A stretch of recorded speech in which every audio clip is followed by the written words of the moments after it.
Dear Dudu, you are doing great. You will do even more in future. It took a while, but once you started believing in yourself more, everything came into place. See, I told you when you were 19. You've worked really hard. Enjoy yourself more and always appreciate the love that surrounds you. Greetings and welcome to My Own Kind of Beautiful. I'm your host, Millicent Mashile. Who doesn't love a pile of books on their shelves or table? What really knocks me out is a book that when you're all done reading it, you wish you can just call up the author and ask a question. What inspired this? What inspired that? You know, and we are blessed enough to get hold of one of the most amazing women here in studio today. She is an author and a journalist. Please help me welcome Dudu Busani-Dube. Welcome. Hi. You look absolutely beautiful. I love your outfits. Thank you. I did my makeup. Really? My face. I love the entire look, Jay. You look amazing. Thanks. I mean, you know, when I walked into the set, right, the first thing I said, I was like, wow, you wrote all these books. Like all these books that we have on here. This is all you. And you said you did it within 5 years. Yeah. I did between 2015 and now. Yeah. I did these four, and there's another one, I don't have it here. Yeah. That is not part of the series. So I did the first three, which is Hlomu Series and Naledi. I released all three around 2015. Then I waited, gave myself until my newest book came out end of September. Nice. So I gave myself 3.5 years to do the other three. So that's 6 books in total. That's a very short period of time. That means you write a lot. Is this all you do when you wake up? You're like, I'm feeling inspired. No, not really. So look, it's a series, né? Yeah. So it's a continuation of the story. Nice. So I know the story, I know the characters, I know where I want to take it. So the first book took longer to write. Yeah. So the more books I do, the shorter it takes the book to write, because I already know the story. So I do write a lot, and when I'm not in that space, I give myself time to just not go into writing, and when I start again, I flow. And you spoke about characters. You know, it sounds very similar to what our industry does, right? Just like films and characters and a story and the plot and everything. Do you play it out in your head first before you put pen on paper? No, I don't do that. And I don't have a chart where I write the names of the characters. I sit down and write. I think everybody has their thing that they can do very, very well. Yeah. I think this is my thing. What's the process like? There isn't, that's the thing, there isn't a process. Really? No, there isn't a process. You just go for it. You just, I mean, some of us are good at storytelling. Yes. Some of us are good at taking whatever is happening in our heads and putting it in words and making it interesting and making people love it. So I don't really, when I start a book, I don't have an ending. I don't know, even if I kind of know where I want the story to go, but I don't have an ending. When I start a chapter, sometimes it doesn't end the way that I want it to end. The story takes its own direction. Yeah. So it's look, man, it's one of those things. I think you're creative. You understand that these are things that you cannot explain. It's just something that you can do. Yeah. So I do that, but there isn't a process. You don't wake up and say, I'm going to start writing at 10, and then at 12 I'm going to be on 200 pages, and then at 5 I'm going to be writing about this. It doesn't work like that. Yeah, because tomorrow you can just wake up and then book number 6 would just happen, you know, because you're feeling creative on that day. I know this is probably an unfair question, right? But which one is your favorite book and why? People ask me that all the time. I don't have, like, I mean, the experience is different with each book when I was writing them, because the people that I'm writing about, that are narrating the story, are different themselves. Okay. So with Hlomu, it was more emotional. I was putting a lot of me in her. I was, it was the first book, so I was developing everyone. The characters they did not exist. I was just you know. So it's very close to my heart. Yeah. Although it's kind of the most intense book, and it's the one that I mean get people in their feelings a lot, because it goes into a lot of issues, especially women. Zandile was heavy because I explore issues like rape, like your, you know, problems in the families and murder and all of that. Naledi is a very light, easy, sweet book about love. Yeah, that's the book about love. Naledi, she's love. Like proper love, you know, two people who just love each other.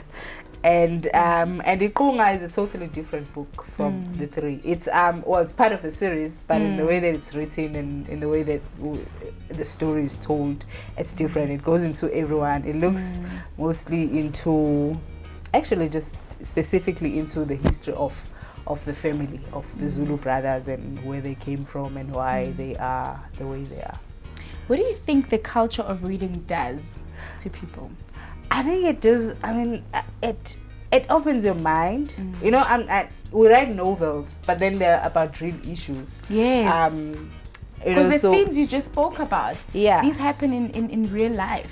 Exactly. You know, they're fiction, but of course they're inspired by things that we see and things that we know. Yeah. You know, even though the characters do not exist. So it does really opens your mind. You learn something from reading. As much as it is also entertainment. Yeah. And it stimulates your mind because you are imagining the characters and the scenes and all of that. And I think, I mean, it can make you less ignorant because you get to understand things from the perspective of other people, even though they do not exist.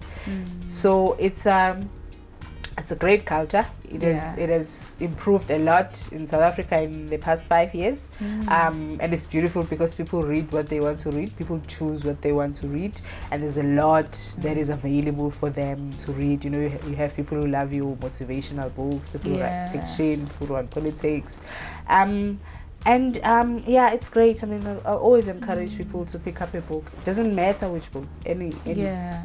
Yeah, I like that. Especially Tina Bantaba Mnyama, you know, reading has not always been, you know, part of popular culture or something that's a norm. It's always just been like, reading was so far. It's like, yay, reading is cool. When you're done with school, no. Do you know what I mean? Yeah, but also, you know, the thing is, it wasn't really even about us not wanting to read. It was the fact that nothing was being written for us about us.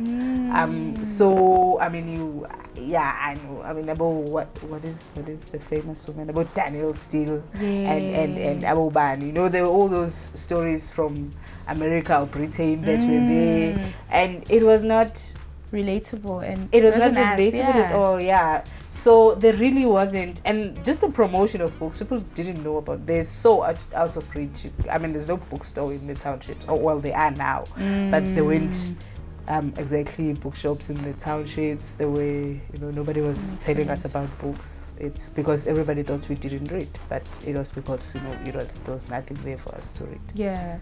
Okay, I like that. All right, so tell us about your latest book. And because I know you recently just finished one, so tell us more information about that.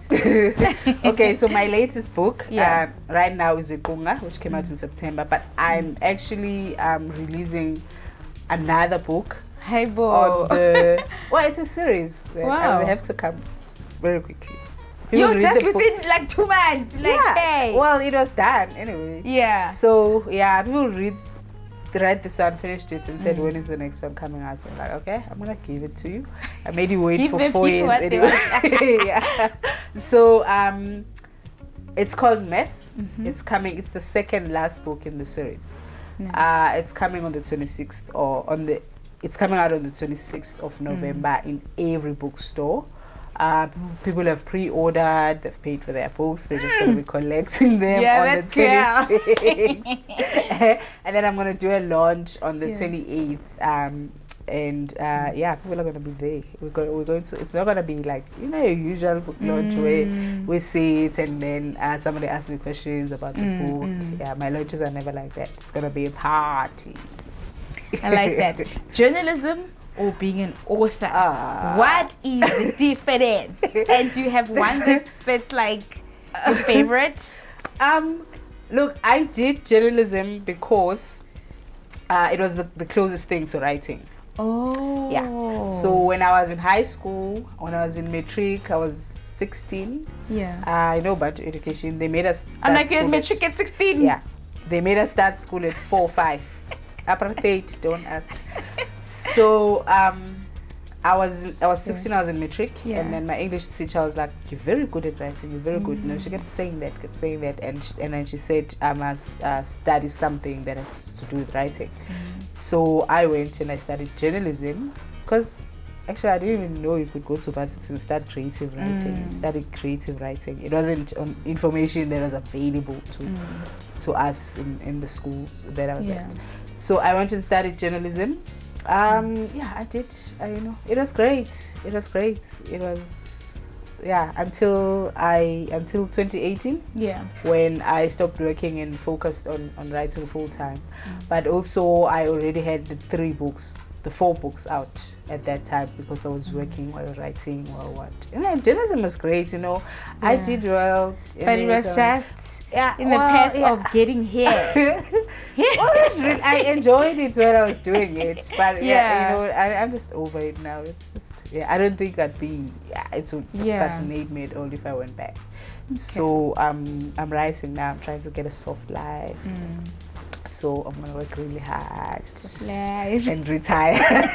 Retire writing and reading your own books. That's the life, girl. You see that? Exactly. Sitting by the stool like, today what am I reading?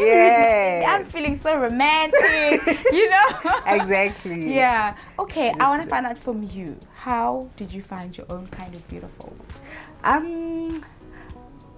think for me it's really just a matter of when.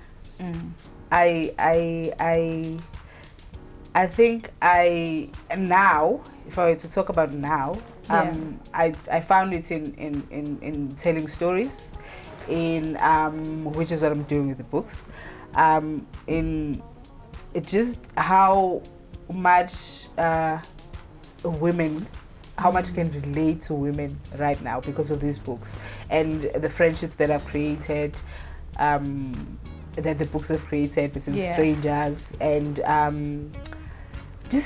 there's something beautiful with having the ability to gather women in one place, and they're laughing and they're screaming and they're happy, and it's just you know, I think that was where I realized that, look, this is my beautiful thing. This is what I do. This is what I create, and you're so good. Excuse us.